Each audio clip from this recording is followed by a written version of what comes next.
What's your name, buddy? I can't tell you that, bro. What do you mean you can't tell me that? I'm trying to tell you I'm a confidential informant. That's all I have to say. You guys are bugging right now. You guys are No, that's not all you have to. This man is going to learn that being a confidential informant does nothing to help him. Because thanks to a few tips, they found out the horrible crime he was hiding. Let's check out this video and let's see what happened once the police showed up. She made a complaint that says somebody was in the basement and they were injured. Man, that. Y'all gotta go. Y'all gotta go. Well, I gotta ask. I mean, because you're making me... No, sir. No, sir. No, sir. Well, you're making me a little suspicious now. There ain't nobody tied up in the basement. Can we look? No, no. But why would a crackhead say that about the you? crackheads, probably because they want more crack, bro. Is anybody on that front porch? No. So what's that noise I keep hearing? That you keep turning the music up on every time I hear something? Oh, Jesus. When police respond to a report of a woman imprisoned in a local residence, they encounter a bizarre homeowner who says their very presence is putting him in danger, but there's no sign of a woman. It's not until a second call brings them back that the cops go inside and make a shocking discovery that's beyond anything they could have imagined. The following report is based on official police records. On the afternoon of May 2, 2023, a woman calls 911 in Cleveland, Ohio, to share a disturbing story she just heard from a frightened stranger. I was just calling because I was at this store, right, and this lady had came out of nowhere and was just like all hysterical and scared and stuff or whatever. I don't know where she went to, but she said that this lady was supposed to be tied up in this basement. Now, I'm only calling because I'm not going to be able to sleep tonight knowing that somebody might be tied up, even if it is a lie or whatever. I kind of believe her because the way she was scared, like, no, she didn't say anything else. Officers with the Cleveland Police Department arrive at the address moments later. Police!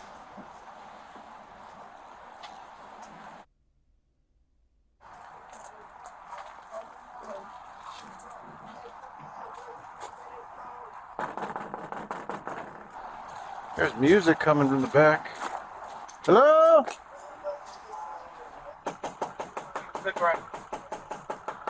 After a full 3 minutes of knocking, the police finally get a response from inside. Bro, y'all can't be here like this. You can't be here like this, bro. I'm just knocking on your door. I understand that, but you making me hot. What does that mean? I'm about to come out. All right, come on out. All right? How you doing, sir? Y'all can't be out here like this. Just so you know, everything's recorded. Listen, Yes? turn those cameras off, please. Well, what's going on? Can you please turn the cameras off? You have to give me a reason, and I can't. You guys are making my spot hot. I work for you guys, okay? Long story short, I work for you guys. Please get out here. You guys are blowing the spot up. All right? Who do you work for? I can't tell you that. Why? I cannot tell you that because I'm not allowed to tell you that. Okay, so just understand that. Well, here, Go home. we have a call. But you think they're going to take your word for it. They can't take your word for it. They can't take your word for it. If you allegedly are an informant for the police, you need to ask them, what do I do if the police knock on my door? That, I am going to ask that question. If I'm in your situation that you say you're in, I'm going to ask that. What do I do if the police knock on my door? Yes, I'm an informant for you. I snitch for you, officer. What do I do when the police knock on my door? That would be in my questions, before I take on that job. But, other people do different things. So, but let's go.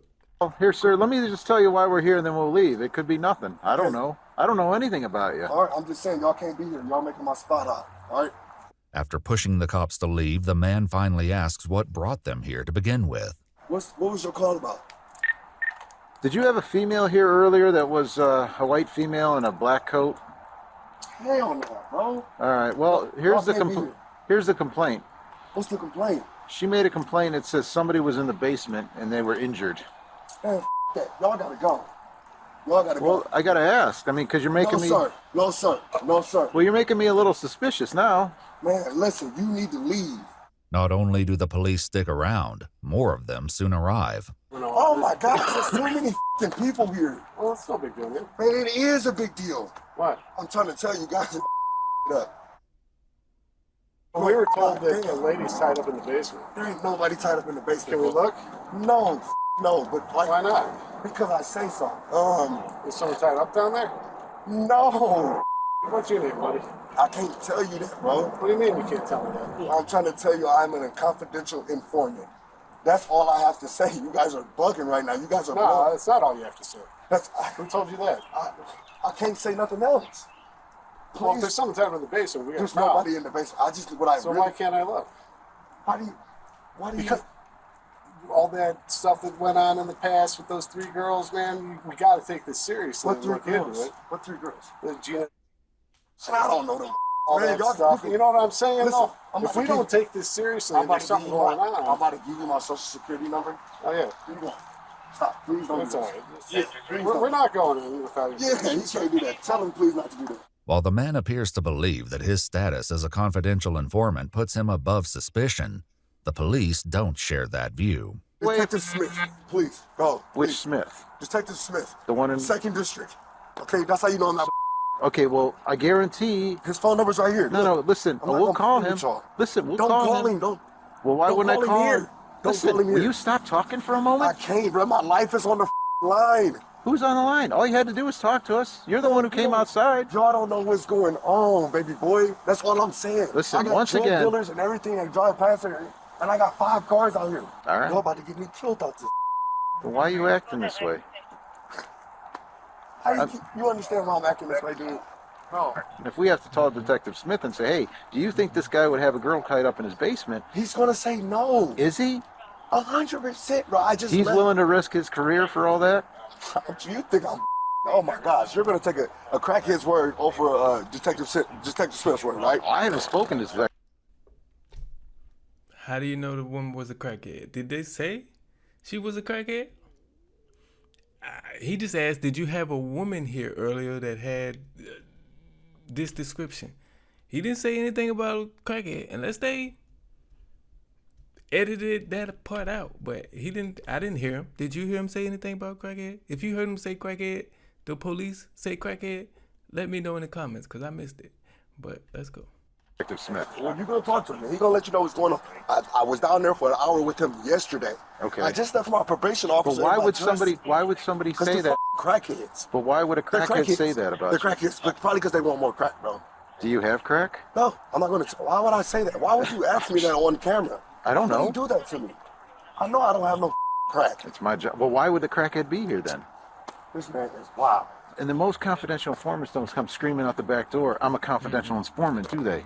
Despite the suspicious circumstances, the police sergeant lets the man, Delonte Edmund Geiger, go back inside his home while the other cops contemplate what they've heard. Have you ever, actually dealt with a confidential informant? Yeah. And every time they're up to no good and they're confident, that's what they do. That's how they act? Yeah, that's how they act. So, I don't know what's up. My only fear is there's somebody really in the basement. I actually think he's freaking out like that because he's, Up to no good. yeah. He's gonna let us in. He's real sketchy. He said need another guy, but you're coming to him, tell him you're on probation. It's a training thing. And then these guys will wait by the back door in case you scream for help. Like girls. Ah! Right, right.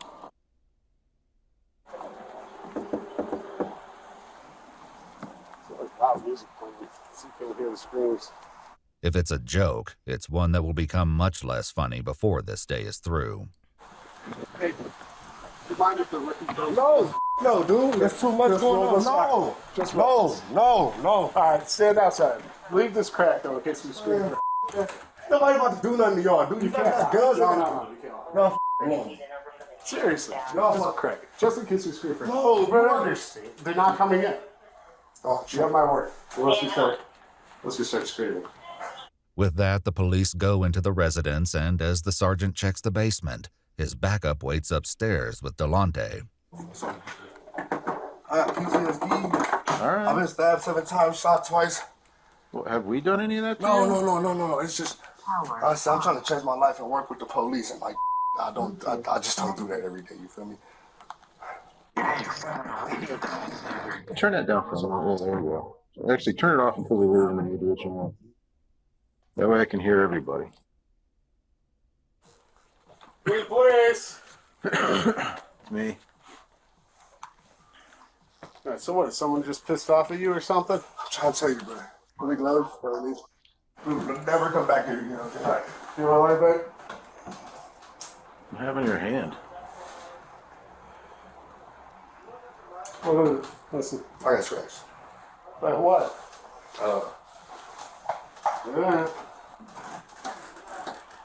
I'm about to walk to the store right behind you guys. Okay. Hey, nothing down there. See your belt.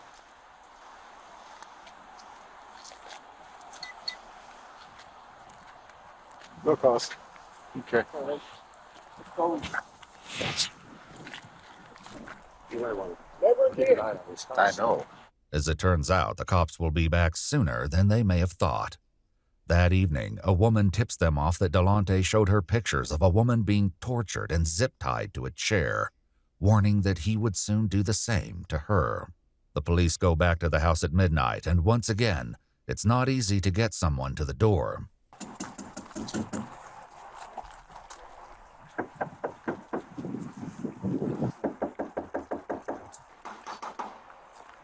Hey, Sergeant Everton, good place. Yes. All right, so I appreciate this. There's a lot of you folks. Yeah, you know my nerves. This shit. What's up, bro? How y'all doing? Same people. You know, I'm in the overtime now. I need y'all to come through the back door, okay? Is that cool? Yeah. You sure? Yeah. That's sure. Sorry for not letting you in earlier, bro. Sorry for my attitude, okay? It's all good. Give me 5 seconds. Meet me at the back door. All y'all. The police head around the house to meet with Delonte, but as one officer stays behind, he hears some loud movements coming from within.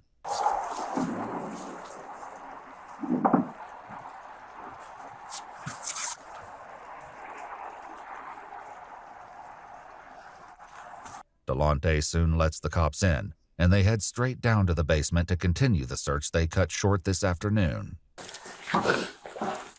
So, if you smell bleach or something, my nose doesn't always work. Let me know. Okay. Now I smell cat pee, so. The basement again seems to be absent of any victims, tied up or otherwise, but this time the cops are determined to search the entire house. This my doghouse. Oh. I'll be on houses. I got tours all over. Y'all better see tours all over here. Pretty good.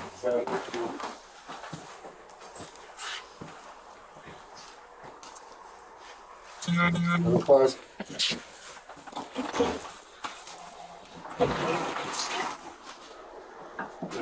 I'm about to close the door on you. It's another door behind this door. Okay? Yeah, I hang out up here because this is rather fresh. Everywhere he's got this section off. There's nobody, you know. There's some blood right here. What's that? There's some blood, like dried blood, I think. There doesn't appear to be anyone else in the house, but suspicions are mounting, not the least because Delonte has decided the search requires an extremely loud soundtrack. Just turn it down. Okay. Did you guys find everything? Sir. Turn it down. Does he have like a hidden area that's not, you gotta remove a wall or something to get to it? Open a secret door, something like that? Because it feels like he plays music when they're in there on purpose. So in case maybe it's a person in there is hidden somewhere, in case they try to make some noise, the police won't hear them. But I'm intrigued and I want to know. So let's get to it. All the way down. Please turn it all the way down. Did you find anything? Sure. Yeah, it's something on the floor, but Yeah, I know you see something. I want to turn the music down. can you turn the music down? Stay away, so. Okay. Put some handcuffs on.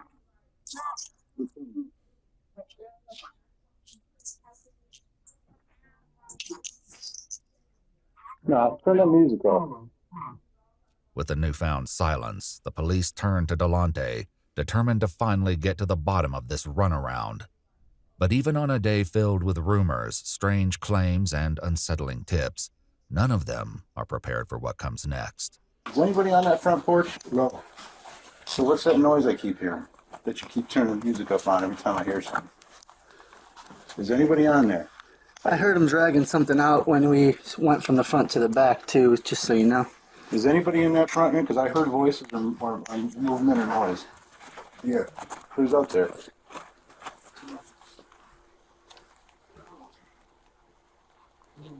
Who's out there? Sweating a lot. What is that? Can you hear it? Oh, please. Who's out there? Where are you at? She's under. There's a thing under. Remember I shined my flashlight when you guys went back there? All right. Police.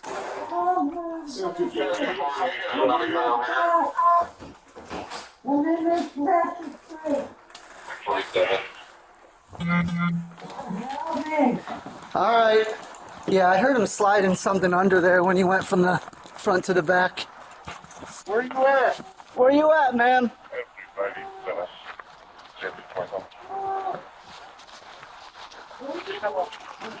We're looking. How'd you get through? It was like a box. Yeah, Oh my God. yeah. Tell me. Tell me. Right now, something else. I'm paralyzed. I'm paralyzed. All right. Okay? How old are you? 60. 6-year-old female. Oh my God. Yes. Are you injured besides that? I'm You're paralyzed. paralyzed. I'm paralyzed. What's your name? Carol Cyrus. Did she say Carol? Carol? All right, Carol. No, Carol. Cheryl. Yeah. My legs out. How All right, we long? got EMS coming. I don't want to move you because I don't want to hurt you more. Can you breathe? I can now. Okay. How long? Carol.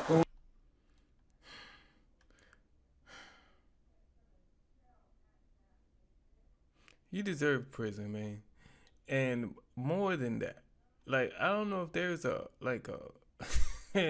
a way we could make prison worse than the normal prison. Like, I know there's like the 23-hour lockdown thing. Like, that's not punishment enough. We need something more than that. This this is man, this is terrible. This is terrible. Let's go. The police escort Delonte out of the house as they try to make sense of the bizarre discovery they've made on his front porch. Cheryl, do you know, is there anyone else here with you? I don't know. Okay. Cheryl, how long you been there, honey? How long? I don't know. I'm hurt. You hurt? All right, we want to get you out of there, but I'm afraid to move you. I'm going to let EMS do all that, okay? I'm the best. What did he do to you? He did what? Hey, Scott, you want fire to come, at least get her upright? They can put her on her backboard? I know, but we get fire here, they can, Over here. no, but EMS, we got no ETA on EMS. There's no dispatch. Huh? Did he stab you? Yeah. Where did he stab you, think? Your arm?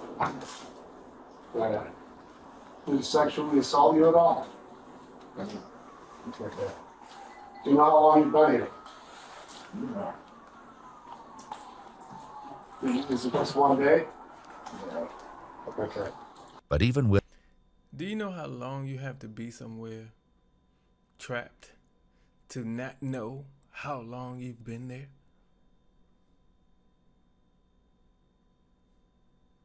how long do you have to be somewhere till you can't figure out the difference between day and night and how long you've been there? This is tough, man. Yeah, let's go. With Cheryl Cyrus somewhat responsive to their questions, there's nothing that can fully explain what's going on. What's the story here? Dude, there's a lot. I don't even know where to begin. This might not be the only victim, but we just searched the house and didn't find anything else.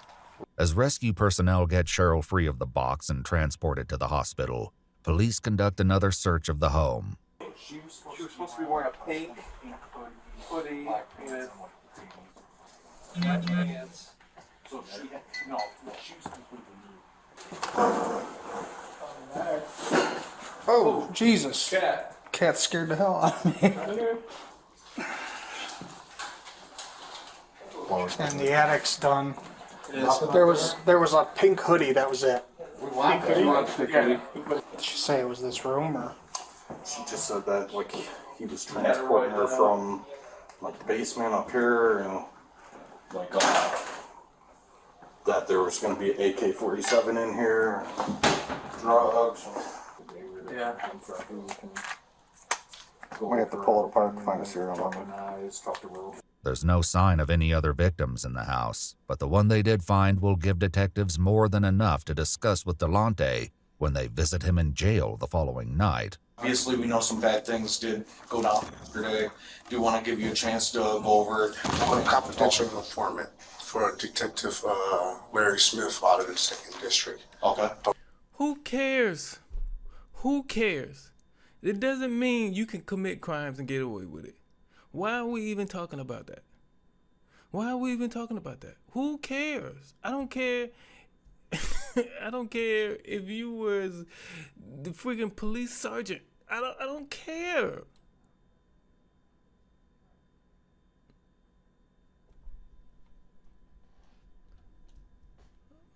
Let's go. Okay, How long have you been doing that for? about a week and a half now. Okay. About a week and a half.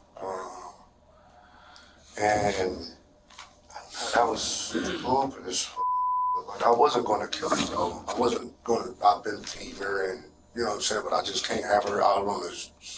Because I'm working with Detective Smith, trying to get him to weapons, 5 AKs, 4 Glocks, 3. That's supposed to be going into the valley like next week. You know what I'm saying? I'm trying to get him Big Red, who moves 6 ounces a day on coke crack. You know, I'm trying to get him those who descriptions of ounces a day, but like I found out that this is that, and you know what I'm saying? If I was, You found out that what? that the lady that what I was taking care of in my house is a rat, and if she would get back out on the street, I'd be exposed. Delonte, who calls Cheryl Cece, claims she's an addict, one among many who frequent his house. Well, she's always at my house smoking dope. Okay. Sometimes I take care of everybody on the streets, all the fiends. That's where they live at. Okay. You know what I'm saying? Long story short, that's ground zero for the crackheads. According to Delonte, the entire situation began on April 27th, 5 days before police showed up at his house, wanting to search the basement. In an incident partially corroborated by police records, the car Delonte was driving was pulled over by vice cops. He says Cheryl was in the car as well. I left my house, and before I got 4 tires on the street, the police is hitting the block. I don't know what the going on. I'm swerving around up on the sidewalk trying to get around because I don't know what's going on. Guns in my face. Get out the car. Get out. What are you guys doing? Turn the car off. Empty out your pockets. I ain't got nothing, bro. Y'all tripping like y'all just up. Like, what's going on? I had to steal them. Oh, yeah, you better, we can get you for this. And since that dope is right here, we're going to get you for that, man. Listen, bro, I cannot go back to prison, bro. What do you need me to do? Delonte says that was when one of the detectives took his phone, programmed his number into it, and told him, "You're working for me now." But it was how the police treated Cheryl, the woman they would later find in a box on his front porch, that really got his attention. Detective told her, thank you, bye. Okay. Detective Smith said, thank you, bye. Keep on walking. Okay. Listen to the detectives. As we all got out the car, the detectives like, you can go. Thank you. Okay. You ain't even get searched. It's crap about $200 worth of dope in the car and scale, and you didn't even get searched. He concluded that Cheryl had set up the traffic stop and would now know that he'd been turned into a confidential informant for the police. The next time Cheryl came over to his house, he decided he couldn't let her leave. And I feel like my life is in danger, bro. People have tried to kill me 3 times already. You feel me? I've been shot in my I don't need my underarm, blood, all type of weird. It's crazy. And I felt like I was gonna die if I didn't hold her for like 2 days and tell her, like, let her know what was going on. I beat her up, I fed her, showered her, all type of weird made sure she ate. But I just could not let her go back on the streets and tell everybody that I was working for y'all. Like everything that went through, like the time where you and Cece were together, like what happened during those days? I just punched on her, slapped on her, till her punched on her, slapped on her, punched on her, slapped on her, punched on her, slapped on her, moved her from the basement to another room, fed her, showered her, gave her some water, put a blanket over her. I'm just telling you the truth, bro. No, that's fine. What? No. Okay. Is that what you about to ask me? No, I thought you about to ask me that. No, like were you giving her drugs and stuff like that? Why would I give her my drugs? Why the would I do that? I didn't know. Yeah, hell no. All right. So at any point when was she asking to leave, different things like that? She has nowhere to go. Okay. She has nowhere to go. All she was just asking was why. Stop, I won't do it again. I'll never tell, Blast, please. I'll never tell. I know I deserve this, but I'll never tell. Like, that's a code in the streets. While Delonte speaks to detectives, Cheryl lies in the intensive care unit on a ventilator in what the hospital classifies as declining critical condition. In addition to being on dialysis, she's suffering from swelling to the head and brain, broken ribs, a collapsed lung, and multiple spinal fractures. But according to Delonte, it could be worse. Go kill the the would have been dead. Long story short, if I wanted to kill her, she would have been dead. So Facts. Delonte says that, among other things, he had Cheryl sit down and write, "I am a snitch," and "I am a rat" over and over again. It's worth noting that while the police report from the traffic stop identifies 2 passengers, neither of them were named Cheryl. So when cops showed up the first time yesterday with you and stuff like that, they asked to check the basement. Yeah. She wasn't in the basement. She was upstairs laying down in the bed. So we went down in the basement. So let me ask you, because there was a moment in time, I wasn't there, so I can't speak on it or anything. So there was a moment to where like you were still inside the house for a little bit. Did you have to call anybody to ask if you should let the cops in or anything like that? My detective. So then at that point, he told you just to let them in if they want to check the basement. Yeah. He said they're not gonna. He said a matter like this, they're not going anywhere until you let them in the house and check the basement. If you don't, they're just gonna come back with a search warrant and check it anyways. I said, all right, bet. 5 minutes. Tell them to come in 5 minutes. Took me 3 minutes to put her upstairs in the bed. 2 minutes to let them in the house, and 1 minute for them to not do their job and go home. They only wanted to search one room. They searched that one room. She wasn't there, and they left. Okay. Stupid them. All right. So. Right? You should search the whole house. Yeah. We found somebody's in the basement. Okay, come on in. Check down in the basement. Nobody's there. See you later, sir. Job. Y'all supposed to open up the tables, open up the refrigerator? That's a horrible job on the golf part. Horrible job on the golf part. I'll be the first to say it. A missing body. Pretty serious. Yeah. Do you think so? Yeah. All right. Well, next time, take it serious. Did the police do a horrible job? Yes. That first time, yes. But he only gave them permission to check the basement. So that's all they could check. They didn't have a warrant at the time. So he gave them permission to check the basement. And yes, that's all they can check if they don't have a warrant. So, yeah, they did a bad job. They should have asked to check the whole house. But he only gave them permission to check the basement. So that's all they could do. But let's keep going. After accepting Delonte's feedback on their police work, the detectives move on to the second visit to his home that night. Yeah, so the first time the police came, you said you moved her upstairs, right? And then she was upstairs.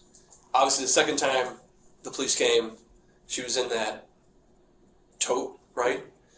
How did that go down in between there? Well, they really wanted to check upstairs. Right, but I'm saying, how did she get in there? I put her in there. Okay. And brought her downstairs and put her on the porch. Okay. No anything else. Why'd you have the music going so loud? Just in case if she made noise, they wouldn't hear. When Cheryl improves to the point that she can speak to detectives, she tells them that Delonte, who was her dealer, turned on her and accused her of being a narc. Over a period of days, he beat her, stabbed her, dragged her across the floor, broke a television over her head, and put her in several different containers. She says he also poured water on her to the point she couldn't breathe and fed her addiction so she could endure the pain. Even still, Delonte appears hopeful that this will mostly blow over. Are you going to try to help me or not? Well, like I said, it'll go from there once you see the judge and like the case starts moving forward. No, but you guys have to talk to the judge though and let her know that I am a confidential informant and that like I am working with the police. Like I understand I'm in trouble, but what I need you guys to do is like, well, I'll put in the paperwork to let them know for. You know what I'm saying? Because I like doing my job. I like my job, and like I don't want guns on the streets. I don't want drugs on the streets, and I can't do that if I'm in here. Then Detective Smith will buy me out. Then don't commit crimes. Don't commit crimes. If you like your job and you don't want to be in jail, don't commit crimes. Simple as that. You could have held her there without beating her. That's why I know all this is a lie. Let's go. Believe it or not, if I get a bond, he'll come buy me out. You know what I'm saying? So I just need a bond. And DT Smith will come buy me out, and I'm going to go right back to work. But that doesn't happen, and Delonte is soon informed that his bond will be set for $750,000. News that he responds to with a middle finger at his hearing. 11 days after his interrogation, he's still in jail when he speaks to his mom on the phone. You think they lower my bond? If they lower my bond to like $200,000, dude, I got enough collateral to buy myself out. I already talked to the bills by the way. He said just bring me my collateral, bring me my dump truck, bring him my trailer, my tools, and I told him I had to put one of my businesses in, and I'm out of here. That's what he said. He said they just got to lower your bond. We just got to see tomorrow when you go to court. The worst outcome that comes out of this for you is might be 5 years in a asylum. But things turn out a bit differently. At a court hearing 6 months later, Cheryl Cyrus recounted the horrors inflicted upon her and told the judge that she remained 98% paralyzed and dependent on others for her basic needs. Delonte Edmund Geiger pled guilty to 1 count of felonious assault, 1 count of kidnapping, 1 count of possessing a weapon under disability, and 1 count of tampering with evidence. In November 2023, the judge said, "I've never seen an offense like this in my time on the bench," and sentenced Edmund Geiger to 16 to 20 years in prison with an expected release date of April 2039. He's currently incarcerated at the Trumbull Correctional Institution. I love that outcome. I love that outcome. Even though it should have been more. But I love that outcome nonetheless. And yeah, keep your eyes open, keep your ears open at all times. Because things you hear, things you see could save somebody's life. The lady, what's her name? Cheryl. Because somebody heard her, because he showed somebody the pictures of her, and that person went and told the police, saved that woman's life. And I know it feels good. I know it feels good to save someone's life. That's gotta be one of the best feelings. So keep your eyes open, keep your ears open. You too could save a life. Thank y'all for watching this video. Go down in the comment section. Tell me your thoughts. All right. Give me a thumbs up and subscribe to the channel. Okay. I'll see you on the next video.